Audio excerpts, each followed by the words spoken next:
পূর্বস্থলীতে পাখি দেখার একটি খণ্ডচিত্র আপনাদের সামনে তুলে ধরছি। পূর্বস্থলী বর্ধমান জেলার একটি গুরুত্বপূর্ণ পাখি দেখার স্থান। তো এই পাখি দেখার স্থানে বিভিন্ন দেশান্তর থেকে পক্ষীবিদরা আসেন।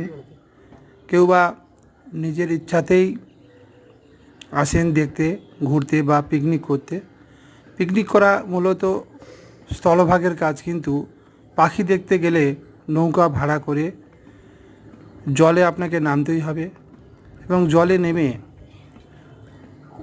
অভিজ্ঞ যে সমস্ত নৌকা যারা চালান, মাঝিরা আছেন, ছোট ছোট করে ডিঙি নৌকা করে আপনাদের পাখি দেখাবে এবং পাখি দেখতে আপনার এত ভালো লাগবে যে এই জায়গা আপনাকে বারবার আপনাকে যেতে ইচ্ছে করবে। তাই আপনারা যারা পাখি দেখতে চান তারা এই স্থানে আসবেন। শুভেচ্ছা থাকলো।